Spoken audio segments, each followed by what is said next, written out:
When it comes to achieving professional success, so much depends on your performance. So in this video, what we want to talk about is the 5 habits of boosting high performance. And I'm going to talk about the framework using BOOST, B-O-O-S-T. There are 5 habits, and each of those 5 habits will start with the letters in the word boost. So letter B, I have joining with me Dr. V, letter B on boost. B is breathing. Are we conscious of the way we breathe? Most people breathe unconsciously. They breathe through their mouth and they're holding it up in their chest. That puts your body and nervous system in what's called a sympathetic state. In that state, you're not thinking creatively. You're not thinking innovatively. You can't be resilient. So what I do throughout the day is incorporate different breathing. One of the techniques I know is 4-7-8 breathing. That's inhaling through your nostrils for a count of 4, holding for a count of 7, and out as if you were blowing through a straw for a count of 8.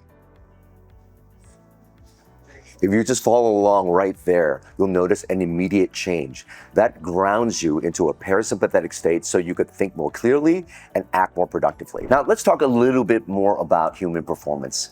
I have the honor of working with athletes, CEOs, celebrities, high performers on this thing called human performance. But what is it really? It's not really about being an athlete or physical performance. How do people actually show up as their best? When I work with executives, there's 3 main factors on performance. Number 1, cognitive performance. How do we show up in our workplace to be able to innovate, to lead, to be able to connect better with other people? This is all in our cognitive capacity. How do we think better? How do we go through the work that we have to do in a faster time? We need cognitive performance. So our brain and nervous system has to function optimally. The second thing is resilience. In the workplace, you go through lots of stresses. The stresses of dealing with the people that you work with, your higher ups.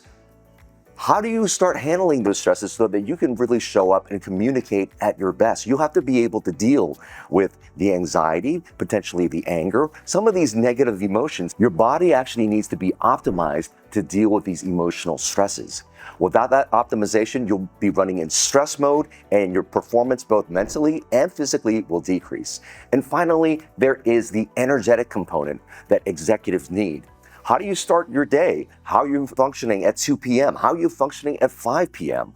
It's really important to maintain that energy. So whatever you're doing, whether you're leading a meeting, you're going through a stack of paperwork, that your energy is present. Without that energy, your performance wanes. So those are the 3 most important things about performance that we'll be talking about today. Step number 2 is O for grace. The second high performance habit is O, and O stands for optimized critical thinking. Now, you've heard of critical thinking, and there's a lot of literature out there on critical thinking, but optimized critical thinking is a practice of being able to think and be able to see both perspectives. If you think about it, you have experiences in the workplace, experiences in your personal life. And sometimes when we have these experiences and in these situations, we can see one side of things. We can see a positive without a negative. We can see a negative without a positive. And when we see one side but not the other, it leads to judgment. Optimizing our critical thinking is to be able to see both sides. And when we're optimized, we can think critically. Thinking critically leads to better outcomes because when we think critically, we can see solutions beyond what's there. So that is the second high performance habit. Now, if you're listening to this and you are getting benefit from it and you're thinking to yourself, yes, these are some important habits, then I invite you to follow Dr. V. Dr. V is a high performance specialist and he is an expert in longevity as well. He is a triple board certified physician in the fields of radiology and in minimized surgery as well. So follow him on Instagram, and the link is below this video on where you can find him and you can absorb his content as well. So now the next letter, the third high performance habit, starts with O. O is optimize naps. Yes, you could take naps. I work with CEOs, executive athletes, high performers, and this is something that's really critical for them to achieve more mental, physical performance throughout the day. Now, what are these optimized naps? It's actually a technique called non-sleep deep rest. And you can access this on various things on YouTube. Look it up, NSDR or Yoga Nidra. What that entails is actually laying down with a mask over your eyes, focusing on breathing, and then focusing your attention on different parts of the body. You can do it in 5 minutes, 10 minutes, up to 30 minutes. But when I include it as a part of my day, I immediately recharge and have more mental and physical energy throughout the day. The fourth habit for high performance is S. And S stands for strategic philosophy. When it comes to philosophy, what is your philosophy about life? What is the philosophy that you have about yourself? What is the philosophy that you have about your career path? Your philosophy determines and shapes your future. So when it comes to developing your philosophy, it is developed from the vision you have of the path that you want to achieve. And when you optimize your philosophy strategically, you are deciding on what you believe. And most of the time, we go through life not knowing what we believe, but the moment we become aware of what we believe, those beliefs got there by default.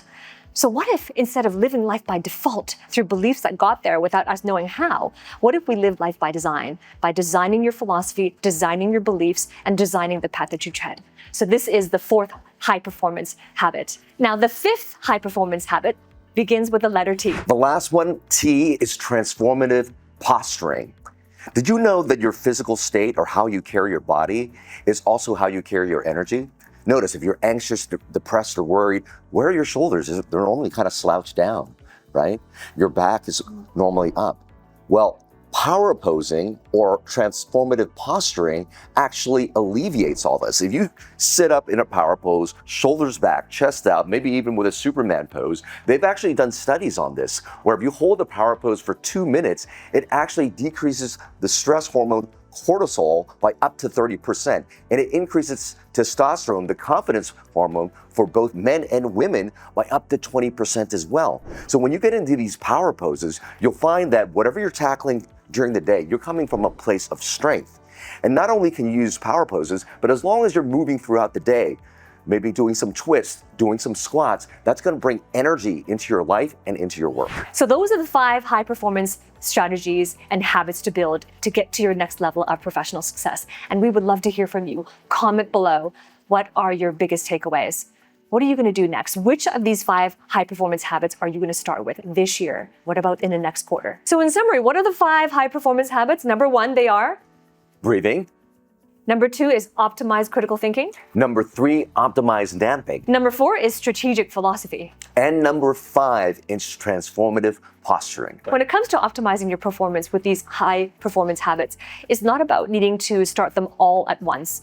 It's about understanding that you're on a journey towards high performance. It is a journey and not a destination. So which one of these are you going to commit to right now? Just prioritize, and getting started is better than deciding and taking a long time to decide to get started. Get started right now and let us know in the comments below which ones are you going to commit to. Yeah, get started on these habits today. Remember always, you are your best medicine. Now, if you're listening to this and you're wondering, well, I would love to up-level, take my performance to the next level, but I also feel that in order for me to do that, I need to have presence.